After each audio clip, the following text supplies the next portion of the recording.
안녕하십니까. 예, 뉴스 브리핑 2부 시작하겠습니다. 어제 이제 김혜경이 참 사과 기자회견을 했는데, 많은 분들이 박근혜 대통령의 사과를 떠올렸습니다.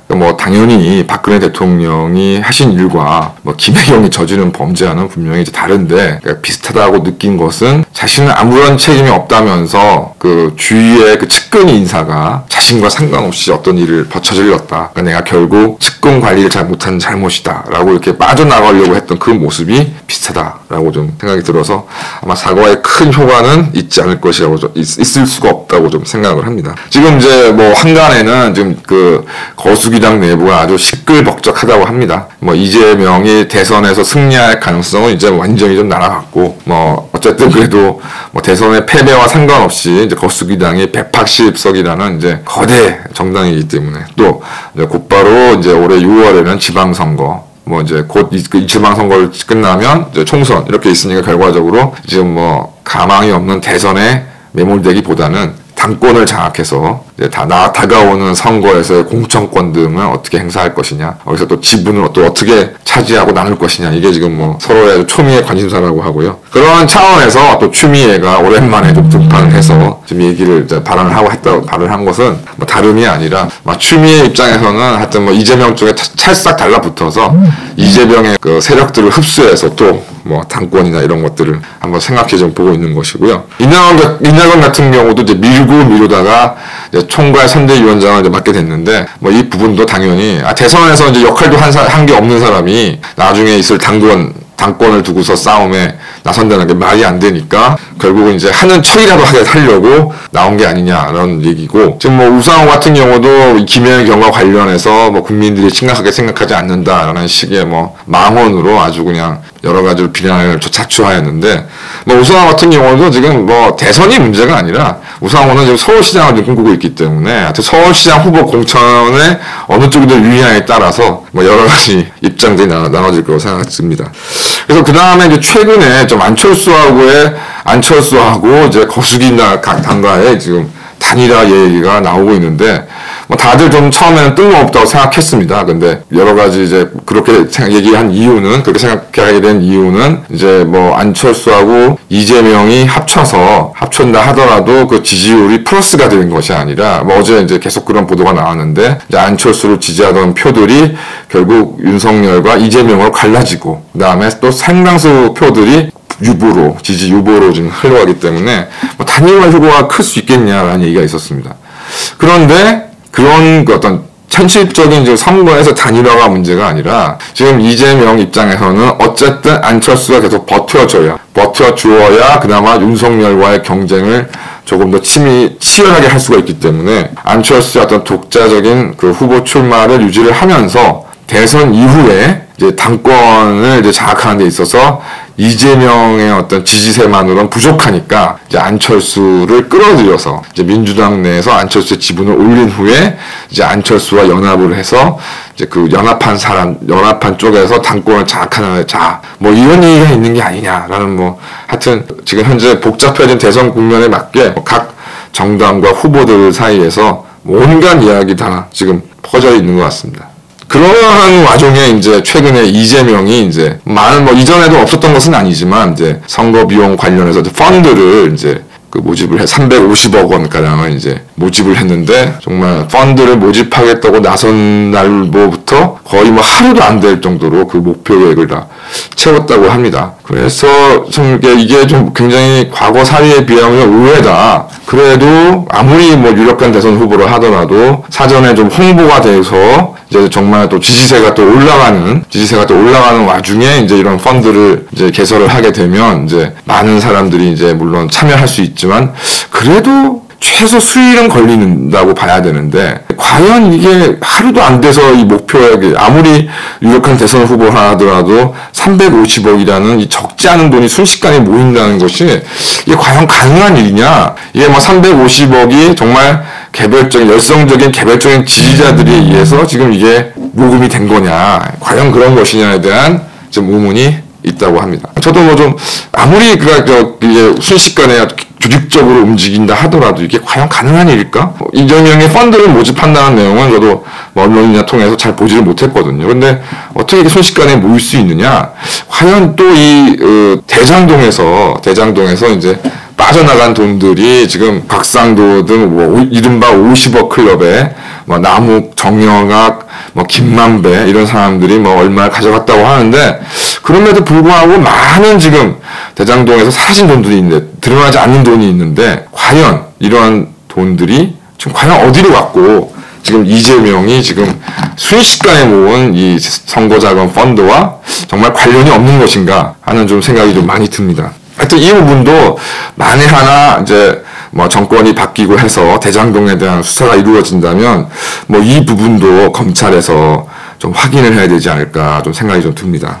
반면에 이제 윤석열은 정말 그러니까 황교안 대표가 아주 뭐 2주, 3주 넘게 끊임없이 문재인 심판을 내세워라. 문재인 심판을 공약해라. 라고 요구를 했더니, 그래서 뭐 황교안 대표가 뭐 이번한 사회 틈을 노렸는지, 어쨌든 그 기자의 질문에 대답하는 형식으로 이제 문재인을 심판하겠다. 그러니까 문재인 정권의 부패 비리를 뭐 시스템에 따라서 처리하겠다는 얘기 했습니다만은, 하여튼 문재인 심판의 입장을 일부 좀 드러냈습니다. 뭐 이런 부분에 대해서는 사실 뭐 어제 같은 경우에는 제가 좀 이렇게 윤석열이 아직도 문재인에 대한 눈치를 보는 것이 아니냐로 말씀을 드렸는데 뭐 좀 진행되는 상황을 봐서는 제가 세부적인 내용을 어제 잘 몰랐기 때문에 뭐 그렇게 말씀드렸습니다만은 지금 돌아가는 분위기는 꼭 그렇지만도 않은 모양입니다. 제가 볼 때 제일 좀 신경 쓰이는 부분이 이제 한동훈 지금 검사장인 것 같습니다. 뭐 한동훈 검사장이 지난 뭐 이른바 그 문재인의 적폐 수사에서도 핵심적인 역할을 했던 것이 뭐 사실로 드러나고 있고 이후 윤석열 검찰에서의 뭐 조국, 유시민 뭐 이런 부패 세력들에 대한 수사의 칼날도 뭐 한동훈이 주도했다는 것이다. 뭐 세상에 널리 알려진 사실인데요. 그런데 지금 이제 한동훈을 마치 이제 어쨌든 여러 가지로 부당하게 고생을 한 사람이니까 검찰의 요직에 임명할 수도 있다는 뉘앙스를 좀 보였던 것 같고 아마 문재인이나 뭐 거수기당 입장에서는 한동훈이 수사 전면에 나오는 것이 가장 부담스러운 일이 아닐까 좀 생각이 듭니다. 그래서 아마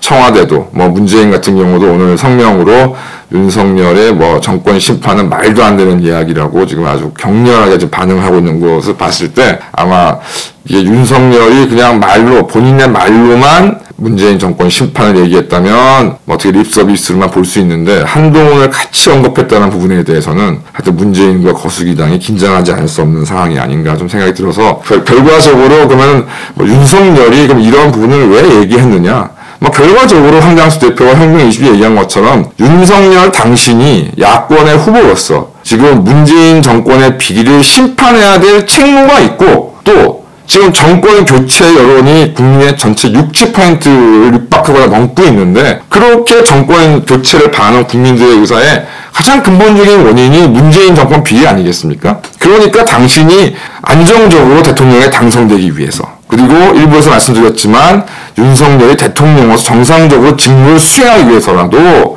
문재인 정권의 심판을 내세워야 된다. 앞장세워야 된다는 얘기를 했던 것이고 아마 윤석열도 지금 그래도 뭐 자기가 굉장히 유리하다고 생각했지만 만만치 않은 선거 국면을 돌파하기 위해서 이제 카드로 일종의 선거 카드로 문재인 심판을 얘기한 게 아닌가 좀 생각이 듭니다.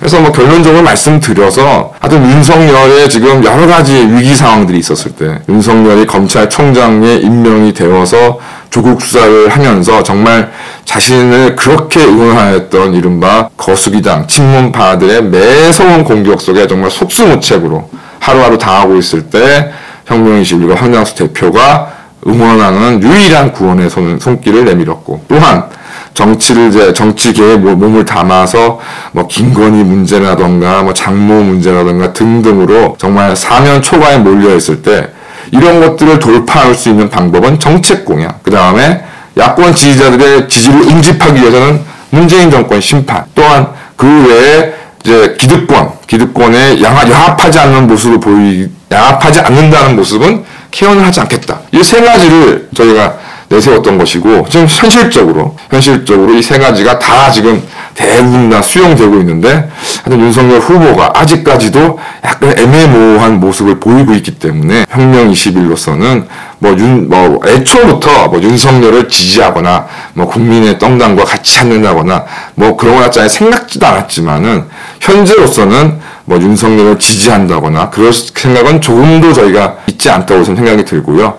오히려 윤석열이 정말 애매모호한 입장을 정리하고 분명하게 혁명20이 요구하는 세 개의 노선, 이 노선을 확실하게 신청하겠다라는 의지를 보여야 지지고 연대고 가능한 것이라고 생각이 들고요. 다음 두 번째, 설사 대통령 선거 국면에서 어떠한 부분들이 정리된다 하더라도, 대통령 당선이 된다 하더라도 저희는 이 세 가지 부분에 대해서는 끝까지 요구할 것이며, 만약 윤석열이 대통령 당선 이후에도 이 세 가지 중에 어느 하나라도 외면한다면 그날로부터 윤석열에 대한 비판의 칼날을 내릴 생각이 전혀 없습니다. 이런 부분들 아마 당원분들께 잘 알 거라 생각이 좀 들고요.